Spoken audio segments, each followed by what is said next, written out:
Сәлем балалар, келіңдер, қызықты оқиға тыңдайық.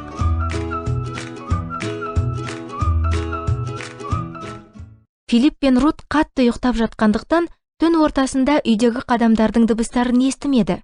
Олар дәрігердің түні бойы Терридің төсегінің жанында отырғанын білмеді. Ізгі бағушы Иса Терриді білдірмей және тыныш қолына алып, көктегі үйіне алып кетті. Рут келесі күні таңертең Терридің қайтыс болғанын білді. Ол қатты жылады. Филипп екеуі ең жақын достарынан айырылды.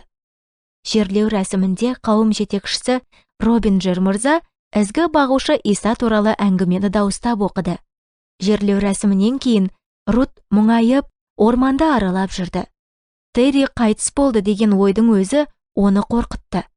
Ол каштан ағашының түбіне отырып жылап жіберді.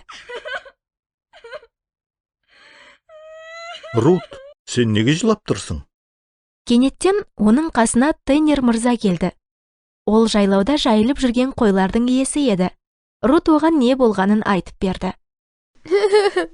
Мен ол үшін көп дұға еттім, бірақ ештеңе болған жоқ. Терри бәрібір өліп қалды. Сенің ойыңша, Иса қателесті ме? Менің бір қойым қатты ауырып қалса, мен оны алып, бұрынғыдан да жақсы жайлауға апаратын едім. Оған бұрынғы орынға қарағанда сол жерде жақсырақ болар еді. Бұған сен не айтар едің? Рут түсіне бастады. Иса Терриді алып, оған өте жақсы болатын жерге оны апарды. Сондықтан сенің мұңаймауың керек. Бірақ олар оны жерге көміп тастады. Қалай ол ізгі бағушымен бірге бола алады? Теннер мырза жерден бір каштанды көтеріп алды. Қарашы, Рут. Каштан қабығы ештеңеге жарамайды. Өмір оның қабығында емес, өмір өзегінде. Оның өзегінен жаңа ағаш өседі. Терридің денесін қабықпен салыстыруға болады. Ол жерде жатыр. Енді ол оған мұқтаж емес. Оның ішкі өзегі, шынайы өмірі Исада. Онда оның ешқашан ауырмайтын жаңа денесі бар. Бұл туралы ойланып көрші, Рут. Рут үйге келгенде, Филипп оның енді мұңаймай жүргенін байқады. Рут, маған ізгі бағушы туралы айтып бергенің үшін рахмет. Мен де онымен таныстым.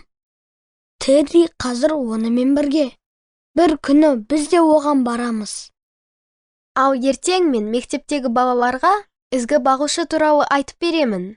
Сонда олар да онымен танысады.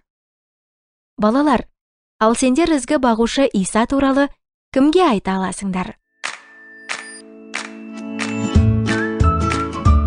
Жақында кездескенше балалар, менің атым Әлия.